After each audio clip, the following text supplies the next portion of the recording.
enjoying your classes and online lectures at your home. आज हम continue करेंगे अपने chapter number 4 motion and force को। प्रीवियस लेक्चर में हमने स्टडी किया था Newton's third law of motion के मुताबिक, जिसमें न्यूटन अपने थर्ड लॉ में कहते हैं every action has reaction equal in magnitude but opposite in direction. इसके अलावा हमने स्टडी किया mass, the quantity of matter contain in a body is called its mass, और हमने डिस्कस किया weight. Weight is the force with which earth attracts a body towards its centre, और इसके अलावा हमने स्टडी किया tension in a string, the force acting along a string is called tension in a string. इसके अलावा हमने tension की दो केसेस को डिस्कस किया था, जिसमें if when both the body is moving vertically, हमने इस केस के अंदर बॉडी की एक्सीलरेशन और टेंशन के लिए फॉर्मूला ड्राइव किया, और इफ एक केस है जिसमें एक बॉडी वर्टिकली मूव कर रही थी और एक दूसरी बॉडी हॉरिजॉन्टल सरफेस पर मूव कर रही थी, इस केस के लिए भी हमने एक्सेलरेशन और टेंशन का फार्मूला ड्राइव किया था। आज हम पढ़ने जा रहे हैं टॉपिक के अंदर मोमेंटम। वेरी इंटरेस्टिंग टॉपिक, बहुत मजेदार सा टॉपिक है। एक्चुअली मोमेंटम क्या है, हम आसान अल्फाज में हम ये कहते हैं, actually momentum is the quantity of motion. किसी भी बॉडी की हरकत करने की तादाद को हम उस बॉडी का मोमेंटम कहते हैं। हरकत करने की तादाद से क्या मुराद है, द क्वांटिटी ऑफ मोशन से यहाँ क्या मुराद है। फॉर एग्जाम्पल, अगर आपके सामने से आप कहीं से जा रहे हैं, रोड से गुजर रहे हैं, गली से गुजर रहे हैं, अल्लाह पाक आप सबकी और हम सबकी हिफाजत फरमाए। अगर सामने से साइकिल आती है, एक बच्चा साइकिल चला रहा है, सामने से आती है, आप उसको हाथ से फौरन से सामने करके वो थोड़ी सी रेसिस्ट करके उस साइकिल को इजीली रोक सकते हैं। अगर इसी जगह उसी वेलोसिटी के साथ उसी स्पीड के साथ एक ट्रक आ रहा हो सामने से, और आप अगर उसको हाथ से रोकें, can you stop it? No. हालांकि स्पीड दोनों की सेम थी। इसका मतलब यह है कि बाइसाइकिल को रोकना आसान हुआ और ट्रक को रोकना आपके लिए हाथों से रोकना मुश्किल हुआ। इसका मतलब यह है कि बाइसाइकिल में हरकत करने की तादाद कम थी और ट्रक में हरकत करने की तादाद ज्यादा थी। फिजिक्स की लैंग्वेज में हम ये कहते हैं कि बाइसाइकिल का मोमेंटम कम है और इस जगह पर ट्रक का मोमेंटम ज्यादा है। तो फिजिकली हम मोमेंटम को इस तरह डिफाइन करते हैं, the quantity of motion contain in a body is called it's momentum. अच्छा, मोमेंटम डिपेंड दो चीजों पे करता है, एक मास ऑफ द बॉडी और second the velocity of the body. मिसाल के तौर पर एक ठेले की मिसाल ले लीजिए, खाली ठेला मौजूद है, आ रहा है, उसको रोकना आसान होगा अगर उसी ठेले पर उसी कार्ट पर बहुत ज्यादा लोड मौजूद है, सेम स्पीड से आ रहा है, उसको रोकना मुश्किल होगा। हालांकि वेलोसिटी सेम है, मास का डिफरेंट है। मास कम है तो इसका मतलब उसका मोमेंटम कम है, और किसी बॉडी का मास ज्यादा है तो उसका मोमेंटम इसका मतलब ज्यादा है। सेम इसी तरह से एक बॉडी ले लेते हैं जिसका मास सेम रख लेते हैं और उनकी वेलोसिटी डिफरेंट रख लेते हैं। एक बाइक ले लीजिए, बाइक अगर थोड़ी कम स्पीड यानी वेलोसिटी से मूव कर रही है, स्पीड उसकी कम है, उसको रोकना आसान होगा, और वही बाइक तेज स्पीड से मूव कर रही हो, उसको रोकना थोड़ा सा मुश्किल होगा बनिस्बत ब्रेक के निस्बत हम रोकें उसको। इसका मतलब ये हुआ कि जिसकी वेलोसिटी कम है उसका मोमेंटम कम है, और जिसकी वेलोसिटी ज्यादा है उसका मोमेंटम ज्यादा है। तो हम मैथमेटिकली फिजिक्स के अंदर मोमेंटम को इस तरह डिफाइन करते हैं, the product of mass and velocity is called momentum. Momentum को हम डिनोट करते हैं कैपिटल P से, और इसका फॉर्मूला जैसे आपको बताया था, product of mass and velocity, तो m इंटू वी।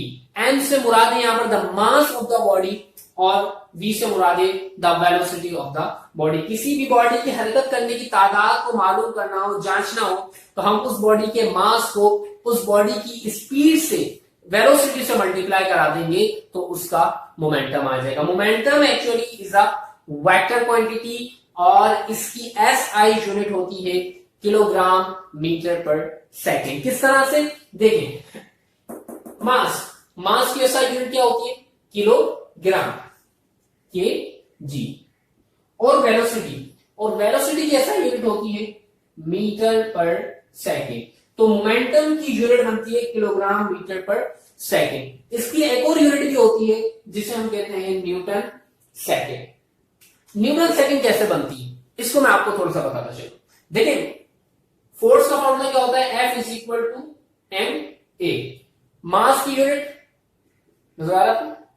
मास की यूनिट किलोग्राम और एक्सेलरेशन की यूनिट मीटर पर सेकेंड स्क्वायर। और फोर्स की एक यूनिट तो किलोग्राम मीटर पर सेकेंड स्क्वायर होती है, दूसरी क्या होती है, न्यूटन होती है। तो देखिए किलोग्राम मीटर पर सेकेंड, यहां पर एक किलोग्राम मीटर पर सेकेंड स्क्वायर, एक एस की कमी है। अगर मैं इसको ऐसे लिख लूं, ये ऐसे है, ठीक है। अगर मैं यहां पर मल्टीप्लाई और डिवाइड करा दूं एस से, कोई भी मैथमेटिक्स का कोई काम अपने पास से करें तो उसको मल्टीप्लाई में भी करना पड़ता है और डिवाइड में भी करना पड़ता है। यहां मैंने एस को मल्टीप्लाई भी कराया और डिवाइड भी कराया, तो ये इस तरह से हो सकता है, किलोग्राम मीटर पर, एस को आप एस से मल्टीप्लाई कर दें, मीटर पर सेकेंड स्क्वायर, और ये एस अलग मौजूद है, इसको ऐसे क्लियर। अब देखिए किलोग्राम मीटर पर सेकेंड स्क्वायर, किलोग्राम मीटर पर सेकेंड स्क्वायर किसके बराबर होता है, न्यूटन के।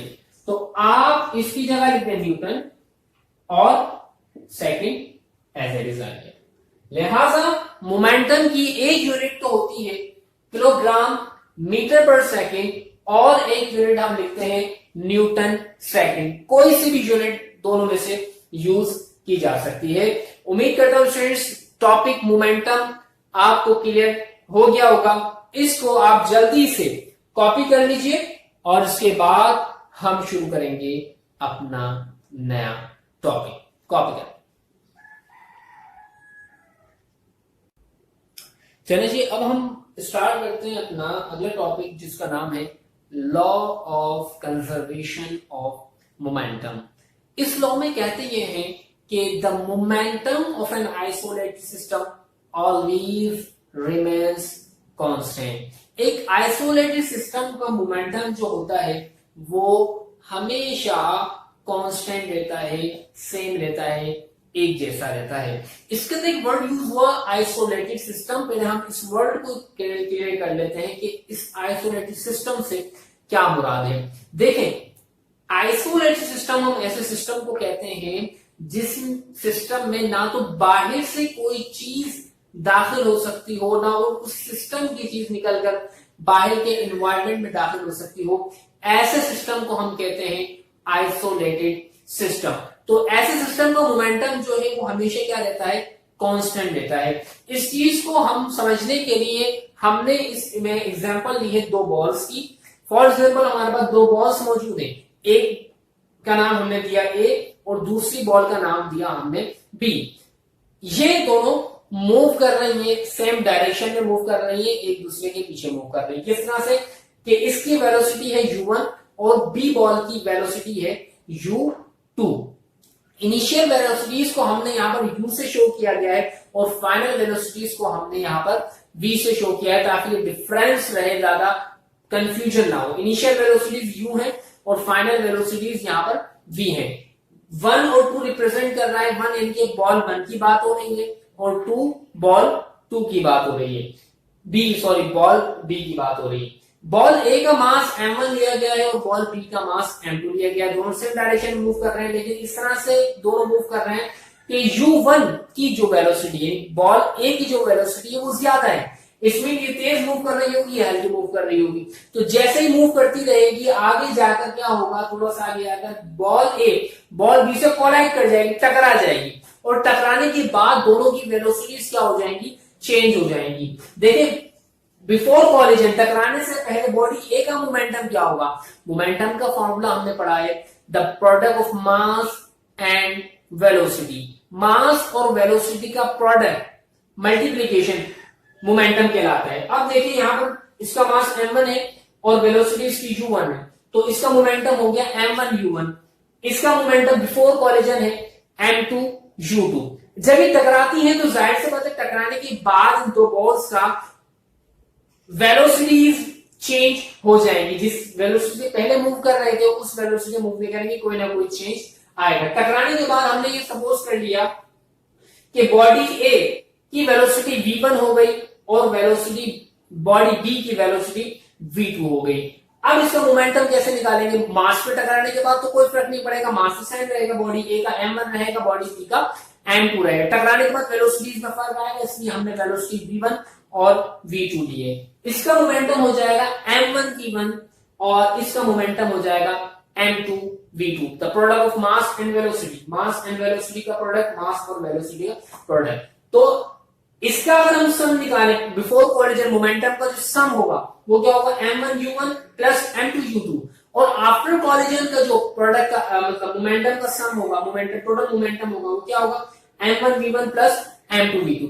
लॉ ऑफ कंजर्वेशन मोमेंटम में कहते हैं कि momentum of an isolated system always remain constant. मतलब m1u1 प्लस m2u2 ये बराबर होगा किसके? m1v1 प्लस m2v2 के। किस तरह से? देखिए वेलोसिटीज डिफरेंट होंगी, ये अपनी एनर्जी इसको ट्रांसफर कर देगी, तो फर्क तो आएगा वेलोसिटी में, लेकिन क्या होगा? इसकी वेलोसिटी ज्यादा हो जाएगी, इसकी वेलोसिटी क्या हो जाएगी? थोड़ी कम हो जाएगी। लेकिन टोटल मोमेंटम जो है सिस्टम का, the quantity of motion of the total system, वो क्या रहेगी? सेम रहेगी। इसी चीज को एक्सप्लेन कर दिया गया। Momentum of an isolated system always remains constant. Explanation के अंदर सबसे पहले तो आपने डायग्राम बना देनी है, उसके बाद लिखना है consider two non rotating colliding balls. Non rotating colliding ball से मतलब बॉल देखिए गोल होती है, जब आप उनको फेंकेंगे तो वो दोनों किसी भी डायरेक्शन में जा सकती है। हमने बोला भाई नॉन रोटेटिंग है, यानी वो दोनों एक दूसरे के पीछे चलती रहेंगी, आगे पीछे नहीं होगी। नॉन रोटेटिंग कोलाइडिंग बॉल्स मतलब वो एक दूसरे से टकरा सकती हैं।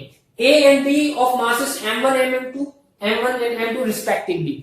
अक्सर औकात आपको डेरिवेशंस में, फिजिक्स में और बहुत सारी जगह पर रिस्पेक्टिवली का वर्ड यूज आएगा। आज वो आपको उम्मीद करता हूं मुझे पता होगा, जिन स्टूडेंट्स को नहीं पता क्लियर कर दे। रिस्पेक्टिवली का मतलब ये होता है कि जहां भी दो या तीन क्वांटिटीज एक साथ आ रही होती है, तो रिस्पेक्टिवली का मतलब ये कि ए का मास m1 है और बी का मास m2 है। इस तरह से कोई और भी बॉडी हो तो उसका भी मास दिया हो तो आगे रिस्पेक्टिवली लिख दिया जाता है। तो उसका मतलब यही है कि पहले वाला पहले का मास और पहले की चीज और दूसरा वाला दूसरे के मास और दूसरे की चीज और तीसरा वाला, इस तरह so on.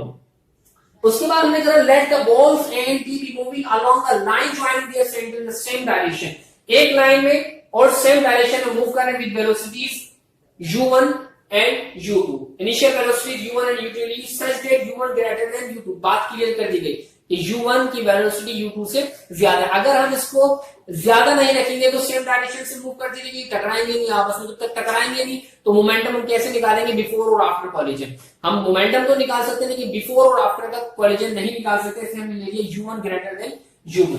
Suppose the balls A and B acquires velocity v1 and v2 after collision. Collision के बाद, टकराने के बाद उनकी वेलोसिटी हो जाती है v1 और v2। Momentum of the system before collision, collision से पहले मोमेंटम क्या होगा? इस बॉल का मोमेंटम, इस बॉल का मोमेंटम, दोनों को सम कर दिया m1u1 plus m2u2। Momentum of the system after collision क्या हो जाएगा? m1v1 plus m2v2। और इस लॉ के मुताबिक, लॉ ऑफ कंजर्वेशन मोमेंटम में ये कहते हैं the momentum of an isolated system always remains constant. तो बिफोर कॉलिजन का मोमेंटम बराबर आ जाएगा बाद वाले के मोमेंटम, आफ्टर कॉलिजन के मोमेंटम। तो this is the law of conservation of momentum. Just students, उम्मीद करता हूं समझ में आ गया होगा, उसको जल्दी से कॉपी कर लीजिए। इसके बाद हम बढ़ते हैं अगले लेक्चर, अगले टॉपिक की तरफ। चलिए इसे कॉपी करें। अब हम स्टार्ट करते हैं अपना अगला टॉपिक जो कि है फ्रिक्शन। फ्रिक्शन एक्चुअली क्या है? फोर्स ऑफ फ्रिक्शन वो तारीफ पढ़ रहे हैं। फोर्स ऑफ फ्रिक्शन ये है कि जब कोई बॉडी दूसरी बॉडी के साथ मुस्तकिल कांटेक्ट में हो और जब एक बॉडी मूव करने की कोशिश करे, मूव करे, आगे मूवमेंट करे और दूसरी सरफेस इसको मूवमेंट से रोकने के लिए फोर्स लगाए, दूसरी सरफेस इस बॉडी को मूव करने से रोकने के लिए फोर्स लगाए, वो फोर्स कहलाती है फोर्स ऑफ फ्रिक्शन यानी कि रगड़। आप मिसाल के तौर पर ये ले लीजिए, ये एक मार्कर मौजूद है, आप सरफेस पे रखा हुआ है, ठीक है। अब इसको मूव कराना है हमें इस डायरेक्शन में। अब फोर्स लगाइए, मूव करने हो, बस मूव करना शुरू करेगा सरफेस के ऊपर। अब आपको एक आवाज महसूस हो रही होगी रगड़ की, वो क्यों आ रही है? देखिए ये मूव कर रहा है इस डायरेक्शन में, ये सरफेस इस बॉडी को मूव करने से रोकने के लिए फोर्स लगा रहा है। तो ये सरफेस इसको मूव करने के रोकने के लिए जो फोर्स लगाएगा वो कहलाएगी फोर्स ऑफ फ्रिक्शन, ठीक है। अब मिसाल ये मार्कर मौजूद है, सरफेस पे रखा हुआ है, अब इसका हल्की फोर्स लगा दें, बिल्कुल लाइट, ये मूव नहीं करता। आहिस्ता आहिस्ता आहिस्ता ग्रेजुअली आप सरफेस पे लगाते हैं, मार्कर पे लगाओ, कोई दूसरी बॉडी ले लीजिए, तो हल्की फोर्स लगाएंगे, मूव नहीं करेगा, उसके वेट के मुताबिक जितना वेट होगा उससे ज्यादा फोर्स चाहिए होगी। आहिस्ता आहिस्ता फोर्स बढ़ाते रहे बढ़ाते रहे बढ़ाते रहे, फिर जैसे ही मूव करना शुरू कर दे, अब इस मूव करने से पहले पहले तक की जो फोर्स थी, हम उसको फोर्स को कहते हैं लिमिटिंग फ्रिक्शन, यानी कि द मैक्सिमम फोर्स, ज्यादा से ज्यादा फोर्स जो किसी बॉडी को मूव करने से रोके, उसको कहते हैं हम लिमिटिंग फ्रिक्शन। और वो फोर्स सिंपली जो कि किसी भी बॉडी की मूवमेंट में, मोशन में अपोजिशन का किरदार अदा करे, अपोज करे, हम उसको कहते हैं फोर्स ऑफ फ्रिक्शन। इसको हम डिनोट करते हैं एफ एस से, फोर्स, चूंकि ऐसे डिनोट करते हैं, ऐसे यहां पर F S force of friction, और म्यू आर, म्यू जो है यहां पर ये कोफिशिएंट ऑफ फ्रिक्शन। मिसाल के तौर पर डिफरेंट मेटल की बॉडीज के लिए डिफरेंट होता है। मिसाल के तौर पर अगर कोई बॉडी मेटल की है और मेटल की सरफेस पे मूव कर रही है कोई बॉडी, उसके लिए म्यू की वैल्यू डिफरेंट होगी। अगर कोई लकड़ी की चीज है उसके लिए म्यू की वैल्यू डिफरेंट होगी, और इस तरह से डिफरेंट मेटल के लिए डिफरेंट वैल्यूज होती हैं। आपके जब हम न्यूमेरिकल सॉल्व करेंगे तो उसके अंदर म्यू की वैल्यू आपको दे दी जाएगी। आर से मुराद है रिएक्शन ऑफ द सरफेस, जैसे हम पहले पढ़ चुके, जितना वेट होगा बॉडी का उतना ही क्या होगा, उसका रिएक्शन होगा, यानी सरफेस का। अच्छा, फ्रिक्शन के बहुत सारे फवायद भी हैं और बहुत सारे नुकसान भी हैं। फवायद में क्या आता है? फवायद में ये चीज आती है, मिसाल के तो हमारा चलना, अगर फ्रिक्शन ना हो तो हम फर्श पे, फ्लोर पे चलने के काबिल ना हो, बार बार स्लिप हो जाए। जिस तरह से अगर बहुत ज्यादा चिकना फर्श हो, पानी भी गिरा हो उसमें टाइल्स वगैरह के ऊपर, और हम तेज मूव करने की कोशिश करें तो अक्सर औकात गिर जाते हैं। Why it happens? क्योंकि उसमें फ्रिक्शन बिल्कुल भी बहुत कम हो जाता है फ्रिक्शन, इसलिए हम उसको गिर जाते हैं। तो फ्रिक्शन हमारे चलने के काम आता है। दूसरी चीज, गाड़ी अगर मूव कर रही है, हम ब्रेक अप्लाई करते हैं, टायर्स रुकते हैं, तो रोड और टायर के दरमियान फोर्स ऑफ फ्रिक्शन ही होती है जो कि गाड़ी को रोकने में मदद करती है। अगर ये फोर्स ऑफ फ्रिक्शन ना हो तो गाड़ियां रुक ना सके। इस तरह से ये तो कुछ फवायद हो गए। नुकसान क्या है? देखिए, बॉडीज के अंदर पिस्टन वगैरह जब आपस में मूव करते हैं, हरकत कर रहे होते हैं, तो क्या होता है, उनके दरमियान दो बॉडीज की रगड़ की वजह से गर्माई पैदा होती है, जिससे एफिशिएंसी, मशीन की एफिशिएंसी पर फर्क पड़ता है। अगर ये रगड़ ना हो, फ्रिक्शन ना हो, तो हमारी एफिशिएंसी मशीन की बहुत ज्यादा अच्छी हो जाए। बहरहाल हम इसको रिड्यूस भी कर सकते हैं। किस तरह से रिड्यूस करते हैं? हम लुब्रिकेंट, ऑयल वगैरह यूज कर इससे मतलब फ्रिक्शन को कम कर सकते हैं। अच्छा जी, अब आपने सबसे पहले तो फ्रिक्शन और लिमिटिंग फ्रिक्शन को कॉपी करना है। थोड़ा सा जल्दी लेके चल रहे हैं, तो इसको आपने कॉपी करना है, और साथ साथ आपका असाइनमेंट ये है, आपने अपनी कॉपी में advantages and disadvantages of friction, friction के एडवांटेजेस और डिसएडवांटेजेस के लिए कम से कम एटलीस्ट 4 पॉइंट्स आपने इन दोनों के लिए लिखने हैं। और दूसरी चीज ये है कि आपने methods of reducing friction, methods of reducing friction, इसके दो मेथड आपकी टेक्स्ट बुक में दिए गए हैं। आई थिंक पेज नंबर 44 पर आपके पास ये टॉपिक मौजूद है। तो आपने इन दो मेथड्स के मुताबिक भी कुछ थोड़ा सा लिखना है। 4 पॉइंट्स लिखने, 4 एडवांटेजेस पर, 4 डिसएडवांटेजेस पर फ्रिक्शन के, और मेथड्स ऑफ फ्रिक्शन जो आपके बुक में मौजूद है दो, उनके मुताबिक भी कुछ लिखना है, कुछ सर्च करना है। चाहे तो आप बुक से भी हेल्प ले सकते हैं जो कि पेज नंबर 44 में मौजूद है। आज हमारा ये चैप्टर नंबर 4 की थ्योरी कंप्लीट हो गई है। इसको आप जल्दी से कॉपी कर लीजिए और फिर हम स्टार्ट करेंगे अपने आज के इस चैप्टर के न्यूमेरिकल। शुरू कर रहे हैं अपने चैप्टर नंबर 4 के न्यूमेरिकल्स। अभी लास्ट में हमने फ्रिक्शन का टॉपिक कवर किया है, तो हम सबसे पहले फ्रिक्शन का न्यूमेरिकल ही सॉल्व करने की कोशिश करते हैं। लेकिन न्यूमेरिकल सॉल्व करने से पहले वो तमाम फार्मूले जो कि इस चैप्टर के प्रॉब्लम्स को सॉल्व करने के लिए यूज होंगी वो हम सबसे पहले लिख लेते हैं। सबसे पहला फॉर्मूला आप लिख लीजिए, F is equal ma। Force का फॉर्मूला सेम, वेट का formula W is equal to mg, और इसके बाद आप लिखें फ्रिक्शन का formula Fs is equal mu r, और इसके अलावा आप लिख लीजिए first equation of motion Vf is equal vi plus at। Second equation of motion लिखेंगे S is equal vit plus half means 1/2 at square. Third equation of motion 2as is equal vf square minus vi square. इसके अलावा हमने momentum का formula पढ़ा था, P is equal to mv, और हमने law of conservation of momentum पढ़ा था, m1u1 plus m2u2 is equal m1v1 plus m2v2। और तकरीबन ये फॉर्मूले इसमें यूज हो रहे हैं। अगर कोई आगे भी आया कोई कंडीशन को देखते हुए तो हम देख लेंगे। बार हम सॉल्व करना शुरू करते हैं। 4.8 इसमें क्या कह रहे हैं, a rectangular metal block of mass 4 kg rests on the top of a metal surface. The coefficient of friction between the box and the metal surface is 0.2. What force parallel to the surface is needed to move the block? कह रहे एक rectangular metal block है जिसका मास 4 kg है, और on the top of metal surface, एक metal की surface के ऊपर रखा हुआ है जिसका कोएफिशिएंट ऑफ फ्रिक्शन की वैल्यू दे दी है उस मेटल सरफेस की और ब्लॉक की 0.2, और what parallel force to the surface need to move, कितनी फोर्स रिक्वायर्ड है कि इसको मूव कराया जा सके। सबसे पहले गिवन जो चीजें हैं हम वो लिख लेते हैं।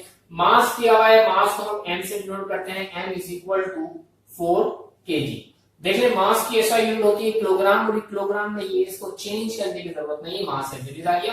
कोएफिशिएंट ऑफ फ्रिक्शन को हम म्यू से शो करते हैं, आप यहां पर आ गया 0.2, और इसकी कोई यूनिट नहीं होती। व्हाट पैरेलल फोर्स मालूम करनी है। सॉल्यूशन करेंगे। आप देखें इनमें से कौन सा फॉर्मूले को हम यूज करके वैल्यू निकाल देते हैं, F म्यू m। इन सब फॉर्मूले में से ये फॉर्मूला है फ्रिक्शन का, F is equal to mu r, Fs is equal to mu r। आपने ये फॉर्मूला लगा दिया। F मालूम करना है, एज इट इज रहा, म्यू की वैल्यू है 0.2, एज इट इज आ गई r। अब ये चीज है, r तो हमें गिवन ही नहीं है, अब हम r कैसे निकालेंगे ये चीज। तो हमें सबसे पहले इसको सॉल्व करने के लिए r निकालना पड़ेगा।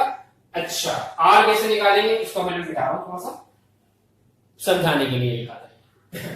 देखें, वेट ऑफ द बॉडी का फॉर्मूला होता है W is equal to mg, ये, और हमने पढ़ा था कि भाई जितना वेट होगा, वेट की डायरेक्शन डाउनवर्ड होगी, और जितना वेट होगा न्यूटन थर्ड लॉ के मुताबिक उतना ही रिएक्शन ऑफ द सरफेस होगा। R means reaction of the surface, उतना ही रिएक्शन होगा, इक्वल इन मैग्नीट्यूड और इन डायरेक्शन। तो यहां पर हम W को रिप्लेस कर देंगे R से, और R बराबर आ जाएगा mg।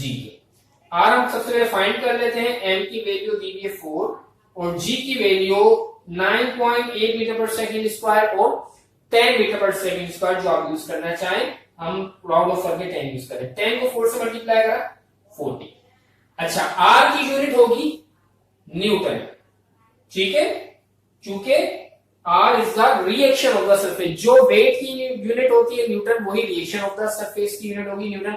इस तरह फोर्स की यूनिट भी क्या होगी, न्यूटन होगी। Weight, reaction of the surface और फोर्स, इन तीनों की यूनिट सेम है, न्यूटन। क्लियर? अब हम आगे बढ़ते हैं, अब हम लगा सकते हैं फॉर्मूला। नाउ फॉर्मूला क्या लगाएंगे, वही वाला F S is equal to mu R. ये एज इट इज रहा, म्यू की वैल्यू आ गई 0.2 और आर की वैल्यू आ गई 40। आप इन दोनों को मल्टीप्लाई करा दीजिएगा, जो भी वैल्यू होगी वो आपका आंसर होगा। और इसकी यूनिट आपने लगानी नहीं बोलनी, यूनिट का खास ख्याल रखना है, उसकी यूनिट क्या लगाएंगे आप, फोर्स की यूनिट होती है न्यूटन, और दिस इज आवर आंसर। आप जल्दी से 4.8 को कॉपी कर लीजिए, इसके बाद हम अपना नेक्स्ट प्रॉब्लम सॉल्व करते हैं। अब इसमें हम सॉल्व कर रहे हैं 4.1 प्रॉब्लम को, जिसमें कह रहे हैं determine the acceleration of a car of mass 900 kilogram when a net force of 2700 newtons acts on it. Acceleration determine का means होता है find करना है, acceleration find करना है, determine the acceleration. Acceleration को denote करते हैं a से, find करना है of a car, एक कार का मास दिया हुआ है 900 kg, और मास को हम डिनोट करते हैं स्मॉल m से, m is equal to 900 kg. When a net force of 2700 means this is the force, mention भी है और यूनिट से हम पहचान लेंगे ये फोर्स है। एक्सेलरेशन मालूम करना है, मास दिया हुआ है, फोर्स हमें भी दी है। अब आप देखेंगे कौन सा फॉर्मूला इसमें यूज कर सकते हैं।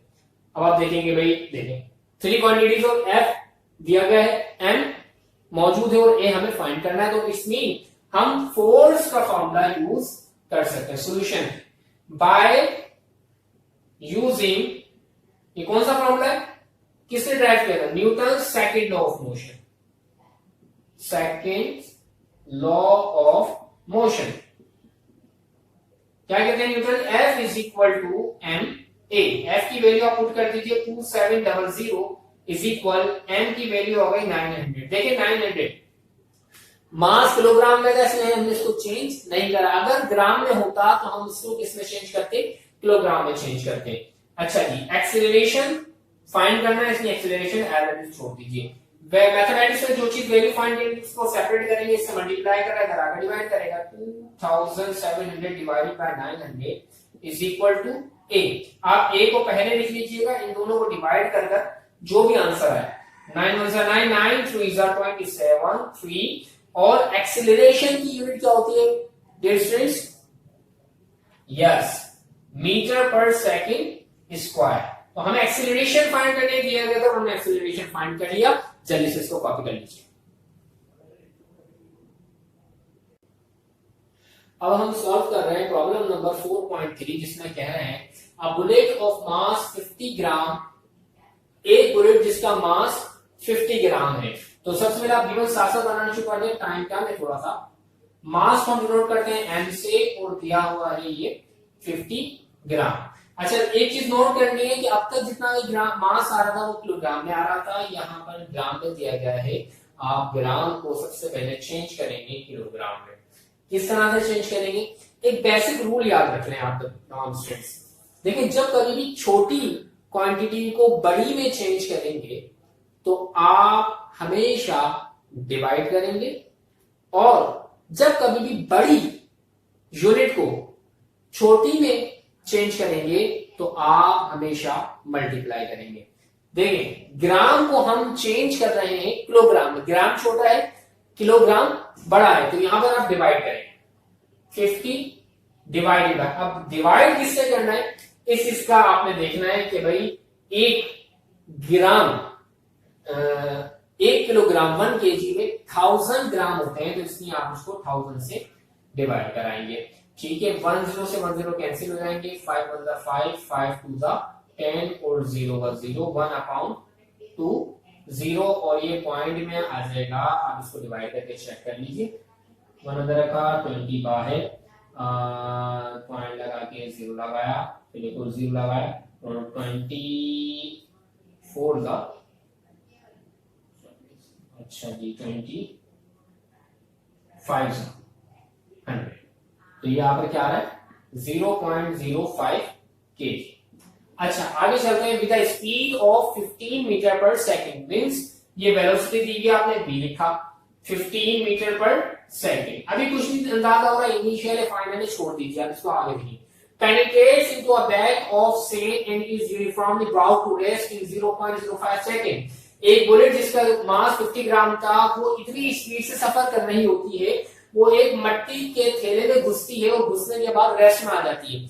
देखिए बुलेट रेस्ट में आ रही है 0.05 सेकंड के बाद, जब रेस्ट में आ जाएगी इसका मतलब फाइनल वेलोसिटी उसकी 0 हो जाएगी मीटर पर second.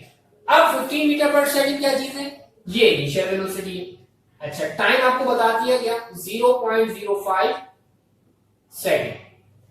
How far the bullet will penetrate into the bag of the same, मट्टी के बैग में कितनी दूर तक जाएगी, मींस डिस्टेंस मालूम करना है। और बी में क्या कह रहे हैं, the average force exerted by the same, मट्टी को कितनी फोर्स लगाएगी रोकने के लिए। तो हमें दूसरी चीज क्या मालूम करनी है, फोर्स मालूम। पहले डिस्टेंस मालूम करने का कहा गया, आप देखेंगे डिस्टेंस किस मामले में यूज हो रहा है और हम उसको यूज करते हुए मतलब एस निकाल सकते हैं। देखिए डिस्टेंस एक तो इस मामले में यूज हो रहा है। अब आप देखिए यहाँ पर क्या चीज है, एस फाइंड करना है, वी आई मौजूद है, टाइम मौजूद है, 1/2 ए हमारे पास नहीं दिया गया तो हम इसको यूज नहीं कर सकते। थर्ड इक्वेशन को देखते हैं, 2 ए हमारे पास नहीं है, एस को मालूम करना है, वी का, वी आई का। देखिए दो फॉर्मूले के अंदर एस यूज हो रहा है। अब हमारे पास ए नहीं है तो सबसे पहले हम फाइंड करेंगे एक्सीलरेशन।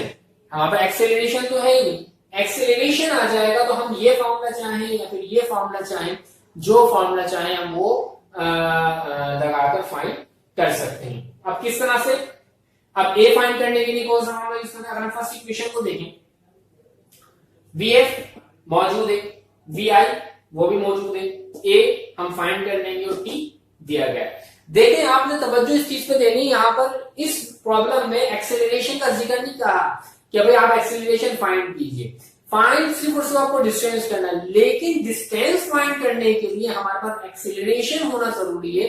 तो प्रॉब्लम में कहा नहीं है, हम खुद से पहले क्या निकालेंगे, एक्सेलरेशन निकालेंगे। सॉल्यूशन की तरफ आते हैं, first we find the acceleration, first we find the acceleration. ठीक है मैंने ए लिख दिया, ए के लिए क्या यूज करेंगे, बाय यूजिंग, किसको यूज करते हैं, first equation of motion.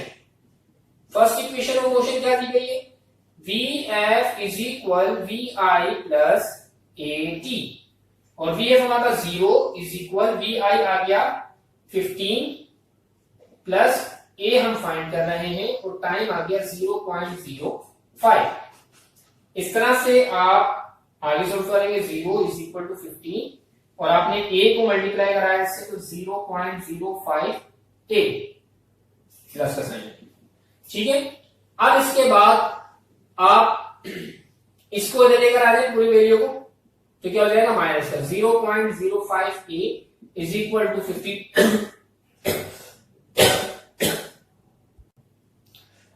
Sorry. अब हम इसको कंटिन्यू करते हैं, a is equal to 15 divided by minus 0.05 plus minus minus 15 को आप 0.05 से डिवाइड करेंगे तो आपका आंसर आ जाएगा, कैलकुलेटर से करके चेक कीजिएगा, 300। एक्सेलरेशन की यूनिट होती है मीटर पर सेकंड स्क्वायर। ठीक है, अब एक्सेलरेशन हमारा आंसर नहीं है, हमें फाइंड क्या करना है, डिस्टेंस करना है। नाउ डिस्टेंस के लिए आप लगा दें, चाहे तो सेकंड इक्वेशन ऑफ मोशन से भी कर सकते हो, थर्ड इक्वेशन ऑफ मोशन से भी कर सकते हैं, दोनों से आंसर सेम आएगा। थर्ड ज्यादा आसान है इसलिए आपको थर्ड से करा रहा हूं। By using third equation of motion, by using third equation of motion, आप लिख लीजिएगा पूरा सही है। 2as is equal V F square minus V I square.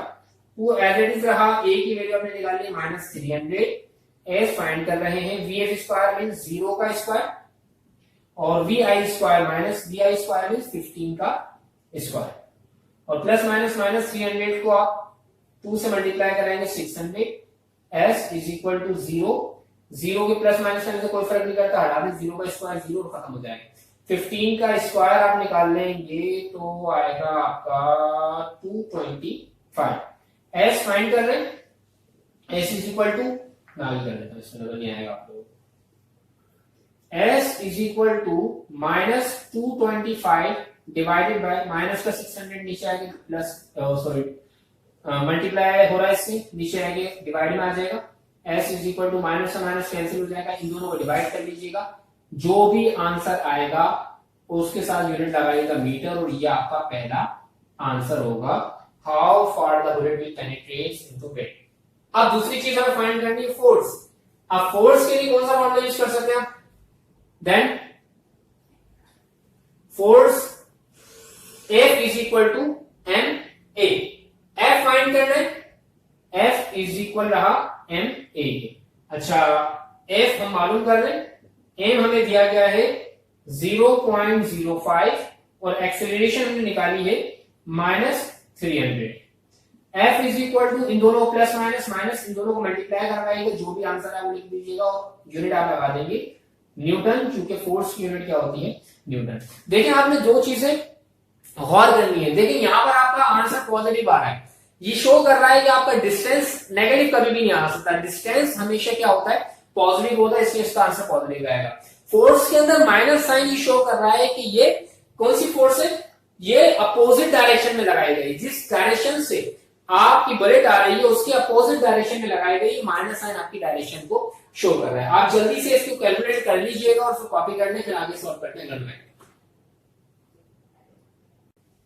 अब हम सॉल्व कर रहे हैं प्रॉब्लम नंबर 4.5, जिसमें कह रहे हैं एक गन जिसका मास 20 केजी है, वो एक बुलेट जिसका मास 50 ग्राम है 200 मीटर पर सेकेंड की स्पीड से बुलेट को फायर करती है गन। कह रहे हैं require of the gun, require of the gun जो वेलोसिटी मालूम करनी है रिक्वायर ऑफ द गन की। अच्छा रिक्वायर ऑफ द गन क्या होता है? मिसाल गन इस तरह की शेप की होती है, बुलेट आगे निकलती है, यहाँ पर मौजूद होता है रिक्वायर, वो अपोजिट डायरेक्शन में होता है। तो कह रहे हैं इस रिक्वायर ऑफ द गन की वेलोसिटी फाइंड करनी है। चले जी, थोड़ा सा आसान प्रॉब्लम है पर थोड़ी ज्यादा तवज्जो से समझने वाला है ये। सबसे पहले गिवन क्या क्या चीजें मौजूद है। अ गन ऑफ मास, मास दिया हुआ है तो हम मास को डिनोट करते हैं m से, m is equal to 20 kg। अब यहां पर हमें मास दो दिए हुए, एक तो मास 20 kg जो कि गन का मास है और एक 50 ग्राम जो कि बुलेट का मास है। अब चूंकि दो मास आ चुके हैं इसलिए हम इनको नंबरिंग देंगे m1 mass of the gun. अब आपने करना ही है इस प्रॉब्लम के अंदर गन की जितनी भी चीजें होंगी आपने उसको नंबर 1 देना है और बुलेट की जितनी भी चीजें होंगी उनको आपने नंबर 2 देना है, सिर्फ ये ख्याल रखना है। अच्छा वेलोसिटीज की बात हो रही है तो इनिशियल और फाइनल वेलोसिटी आएंगी इसके अंदर। आपने इनिशियल वेलोसिटी को u से शो करना है यहाँ और फाइनल वेलोसिटी को v से शो करना है, सिर्फ उसी की चीजें याद रखनी है। अगर वो इनिशियल वेलोसिटी गन की होगी तो आप उसके नीचे 1 लिखेंगे, अगर वो इनिशियल वेलोसिटी बुलेट की होगी तो उसके नीचे आप क्या लिखेंगे? 2 लिखेंगे, सिर्फ उसी चीज का ख्याल रखना है। m1 आ गया 20 ग्राम।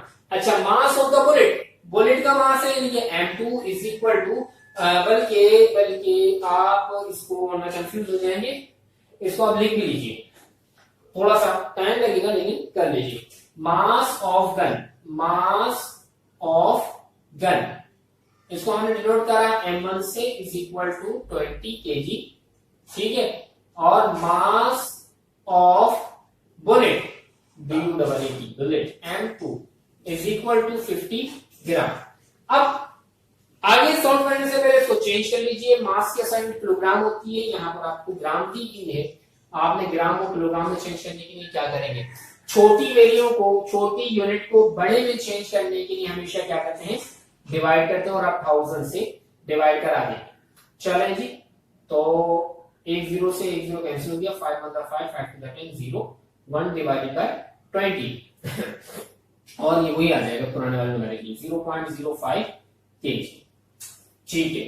अब आप देखें अब मिसाल के तौर पर initial velocity of the gun u1, आप लिखें इनिशियल वेलोसिटी ऑफ गन की इनिशियल वेलोसिटी को आप u से शो करेंगे और गन की बात हो रही है, गन को आपने नंबर मान दिया है।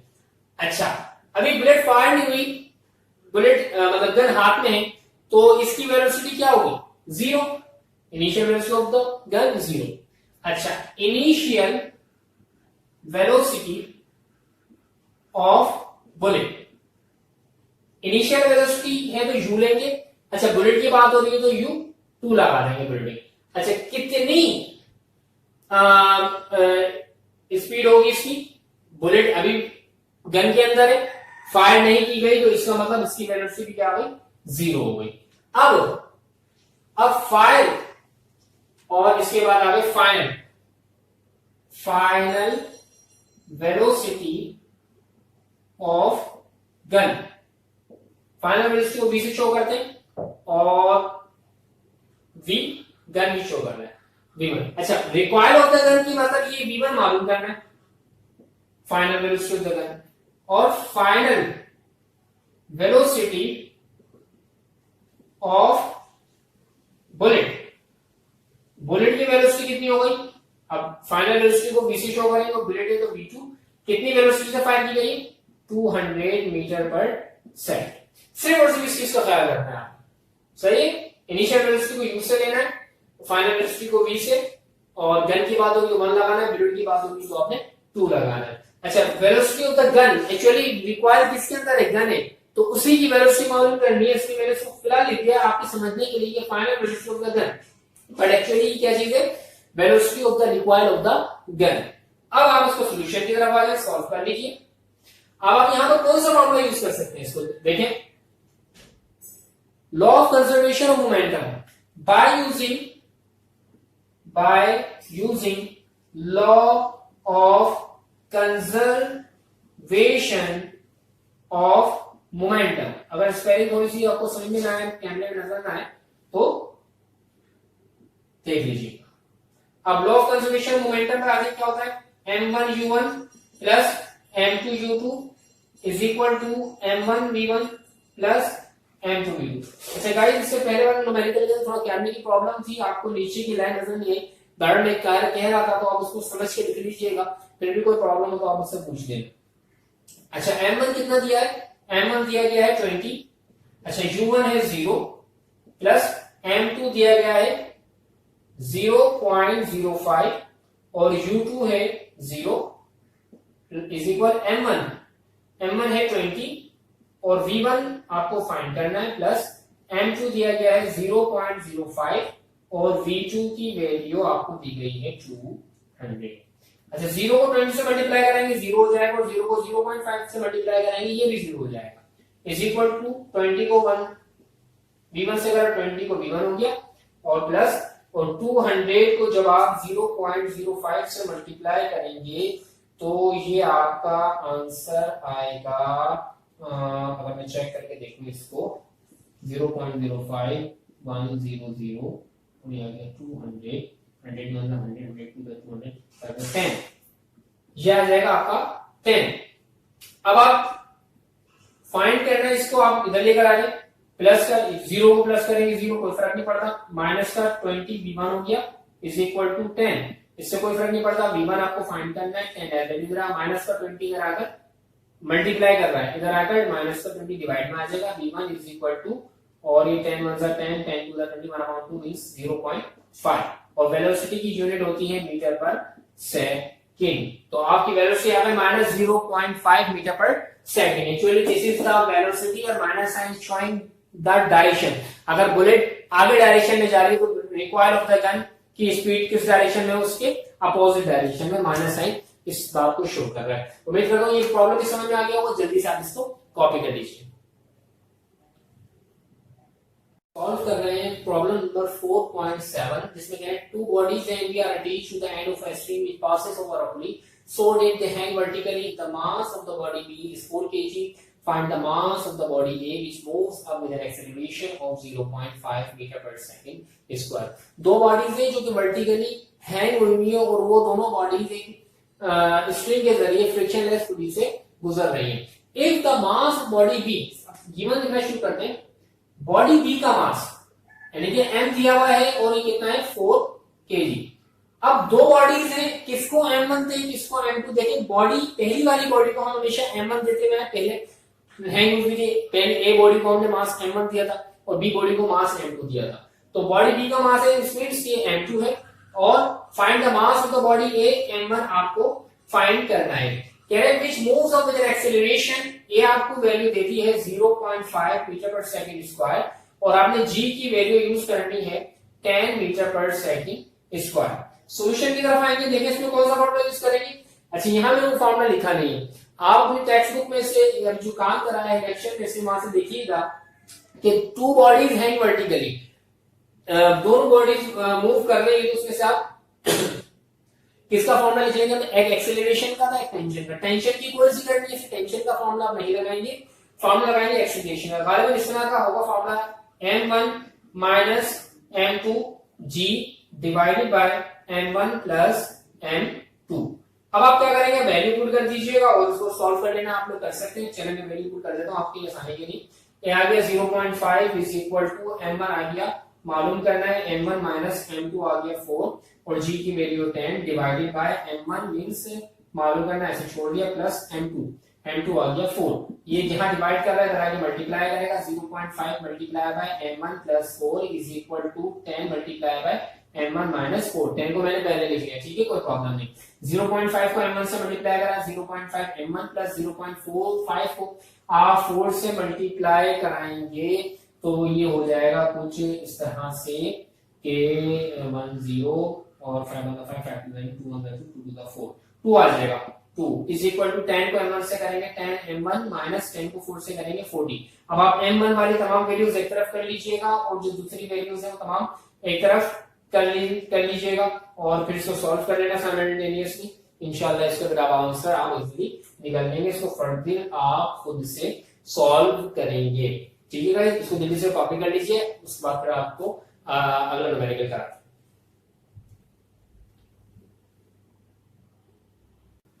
अब हम आ रहे हैं प्रॉब्लम नंबर 4.6 में, जिसमें कह रहे हैं एन एम्प्टी ट्रक वेट्स, एक खाली ट्रक का वेट जो है वो 400 न्यूटन का है और उस खाली ट्रक कम ज्यादा से ज्यादा 1 मीटर पर सेकंड स्क्वायर का एक्सेलरेशन पैदा कर सकता है। अगर ट्रक को 2000 न्यूटन मजीद लोड कर दिया जाए, अब बताइए कि उसके अंदर मैक्सिमम कितना एक्सेलरेशन पैदा हो सकता है। तो सबसे पहले तो आप गिवन में क्या क्या चीजें हैं आप वो मेंशन कर लें। एम्प्टी ट्रक वेट दिया हुआ आपका, खाली ट्रक का वेट, एम्प्टी ट्रक वेट को आप W से शो कर रहे हो, ये 400 न्यूटन, क्लियर। एक्सेलरेशन को आप डिनोट करते हैं ए से, ये आपको दे दिया 1 मीटर पर सेकंड स्क्वायर। एम्प्टी ट्रक, अब लोडेड ट्रक का वेट लिखना है, लोडेड ट्रक का वेट लिखना है LO। लोडेड ट्रक का वेट को हम W से शो कर रहे हैं और ये कितना हो जाएगा 2000 न्यूटन का वेट डाला गया है वेट ट्रक पे, और जबकि ट्रक का अपना वेट कितना दिया हुआ है यहाँ पर 400 नहीं 4000 है, 4000 न्यूटन। तो कितना हो जाएगा ये 6000 न्यूटन हो जाएगा लोडेड ट्रक का वेट। आपको फाइंड क्या करना है, maximum acceleration produce by the loaded truck, ठीक है लिख लीजिएगा आप यहां पर, maximum acceleration produced by the loaded truck, ये आपको फाइंड करना है, ये फाइंड करना है। एम्प्टी ट्रक 4000 न्यूटन का है, उसका इंजन 1 मीटर पर सेकंड स्क्वायर का एक्सेलरेशन पैदा कर रहा है। अगर ट्रक को 2000 लोड कर दिया जाए तो मतलब 4000 प्लस 2000 6000 न्यूटन का टोटल वेट हो जाएगा। अब वो ट्रक कितना एक्सेलरेशन प्रोड्यूस कर सकता है, ये आपको फाइंड करना है। चलिए जी सॉल्यूशन की तरफ आ जाते हैं। देखिए सबसे पहली चीज तो ये है, हम इसमें करेंगे ये कि एम्प्टी ट्रक की तो ये फोर्स निकालेंगे, इंजन कितनी फोर्स प्रोड्यूस कर सकता है, ठीक है, हम उसको लाके फोर्स आ जाएगी, हम उसको छोड़ देंगे, उसके बाद हम इसका एक्सेलरेशन प्रोड्यूस कर लेंगे इस वेट पे कितना है। किस तरह से अभी आपको अंदाजा हो जाएगा जो हम सॉल्व करेंगे, परेशानी की कोई बात नहीं है। देखिए फोर्स और एक्सेलरेशन के लिए जो आ रहा है formula F is equal to ma, तो सब जगह पर मास यूज हो रहा है, वेट को हम चेंज कर लेंगे सबसे पहले मास में। अच्छा जी, वेट को किस तरह से चेंज करेंगे भाई, वेट का फॉर्मूला है W is equal to m upon g, तो हम मास निकालने के लिए m बराबर हो जाएगा W अपॉन g, तो W की वैल्यू दी हुई इसमें 4000 और G की वैल्यू देते हैं 10, तो ये कितना हो गया 400 किलोग्राम। इस तरह से इसको भी आप मास में चेंज कर लें, मास कितना हो जाएगा m is equal to 6000 divide by 10, तो ये कितना हो गया 600 किलोग्राम। इसको चूंकि मेरे पास जगह मौजूद नहीं है, बोर्ड छोटा है, तो इसको मजीद हम अलग अलग स्टेप में करने से जगह का प्रॉब्लम होगा, इसलिए मैंने यहीं पर ही इसको वेट को चेंज कर लिया मास में, और यहां पर भी वेट को चेंज कर लिया है मास में। अब हम फाइंड करते हैं, सबसे पहले क्या चीज मालूम करेंगे, देखिए मास मौजूद है और एक्सीलरेशन मौजूद है, तो हम फोर्स को आसानी से मालूम कर सकते हैं कि खाली ट्रक के अंदर इंजन कितना फोर्स प्रोड्यूस कर रहा है। So since we know that, हम जानते हैं, क्या जानते हैं, Newton second law of motion के मुताबिक फोर्स का फॉर्मूला क्या होता है, F is equal to ma। F as it is रहा, m की वैल्यू यहां पर है 4000 और एक्सेलरेशन है 1, तो फोर्स आ गई 400 को 1 से मल्टीप्लाई करेंगे 400, और फोर्स की यूनिट होती है न्यूटन।